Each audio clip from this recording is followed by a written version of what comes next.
La nostra pressione di stamattina unitariamente, insieme a tantissime persone che aspettano da mesi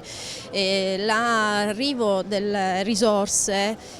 serve a sollecitare la Regione, l'assessorato regionale allo sblocco e quindi alla definizione dell'accordo che può permettere la possibilità alle persone che attendono di avere le proprie risorse. Parliamo di ammortizzatori sociali in deroga e quindi mobilità in deroga, parliamo di tantissime persone che aspettano, hanno fatto domanda a gennaio e siamo ancora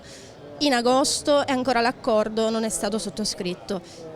È stato sottoscritto nei giorni scorsi l'accordo Stato-Regione, quindi sono arrivate le risorse da parte dello Stato. La Regione Sicilia deve mettere immediatamente le proprie risorse e definire l'accordo quadro, così come negli anni scorsi, che anche negli anni scorsi è stato definito in ritardo, però quantomeno era aprile, quest'anno siamo già arrivati in agosto, o comunque al di là dell'accordo quadro, considerato che nella circolare nazionale ci sono già definiti criteri